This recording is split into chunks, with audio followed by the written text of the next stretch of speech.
Nós vamos falar agora de uma coisa mais fantasmática da física quântica, né?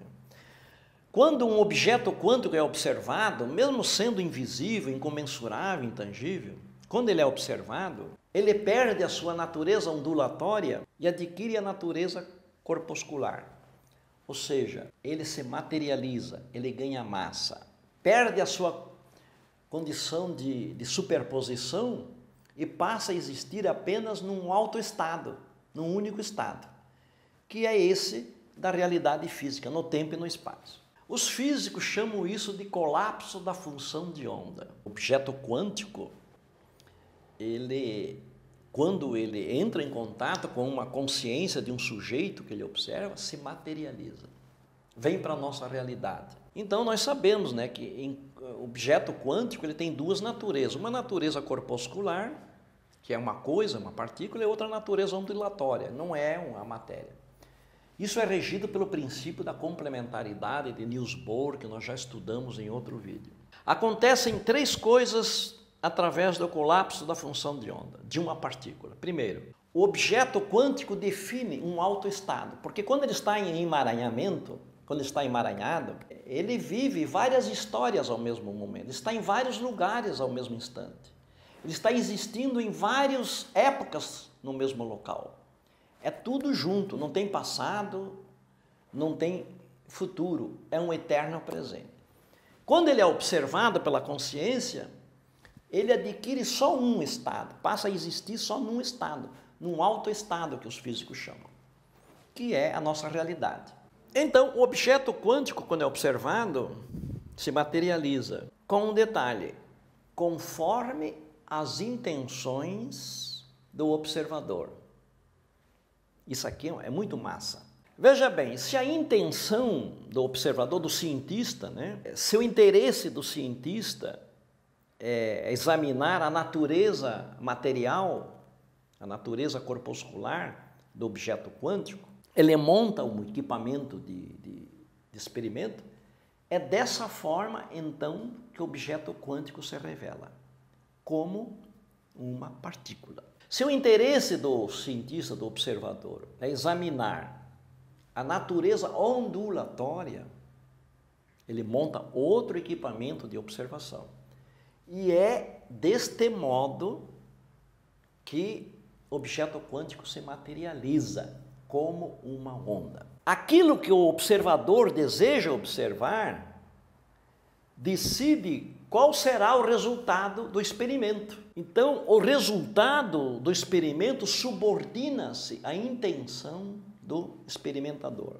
É como se o elemento quântico dissesse assim para o observador: você decide, você quer a minha natureza corpuscular, material, ou você quer a minha natureza ondulatória quântica? A partir daí, você deve compreender que um dos grandes contributos da física quântica para a neurociência, para entender o que é a consciência, é o fato da física quântica revelar que a consciência tem o poder de criar. Ela cria a realidade. No nível mais elementar, ele cria. No nível das partículas, a mente materializa a realidade. O observador transforma-se num criador através do colapso da função de onda. Você tem o poder de criar os seus sonhos. Quando eu digo criar, é tirar o seu sonho da sua mente, do mundo da sua mente, e trazer para o mundo real. Se você tiver capacitado para isso, se você tiver café no bule, através de atitudes quânticas.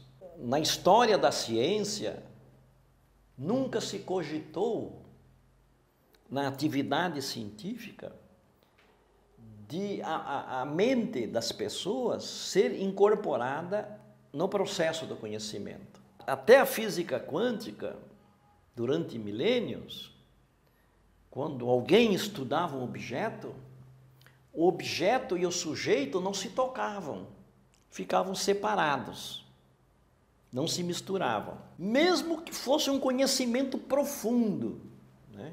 Sujeito fica de um lado e o objeto fica do outro, separado. A física quântica rompe com este processo, com esta crença. Ela rompeu, porque, segundo a física quântica, para a realidade ser conhecida, para o objeto ser conhecido, é necessário que a consciência seja incluída no processo.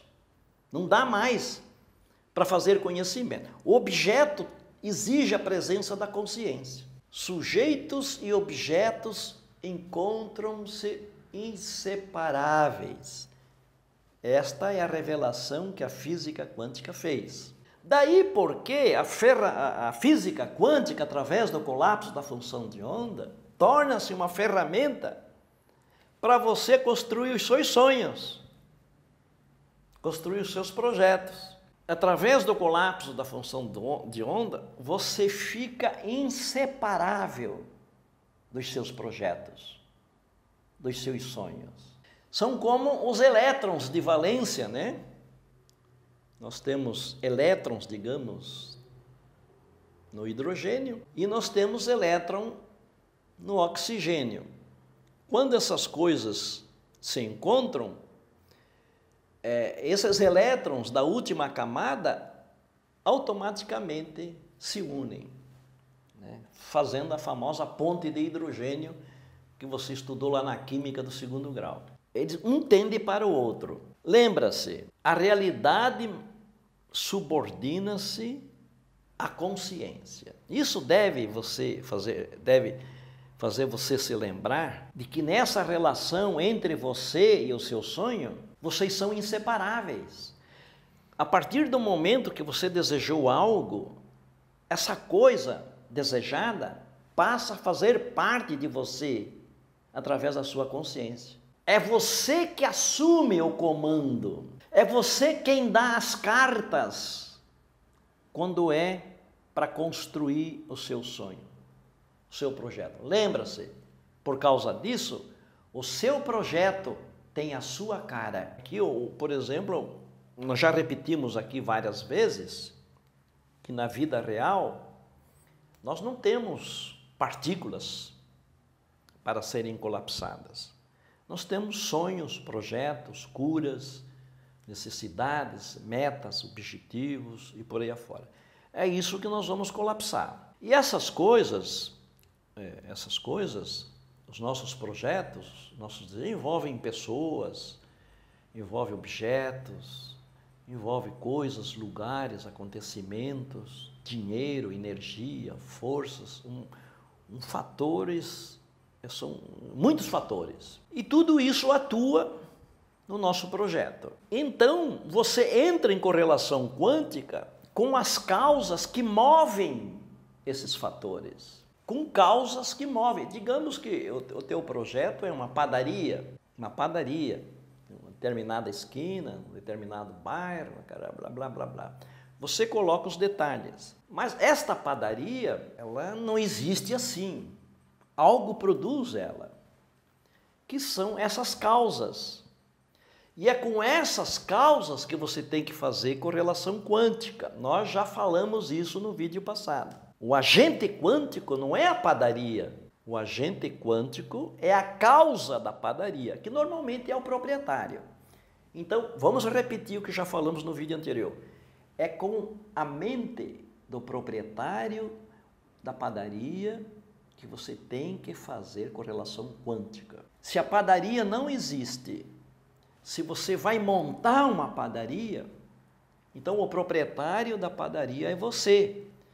É com a sua mente que você tem que fazer correlações quânticas, neste caso. Quando você faz isso, através do efeito não local, lembra? Você passa a conduzir as coisas, conduzir o processo, conduzir as forças, conduzir as energias, as pessoas, objetos e os lugares.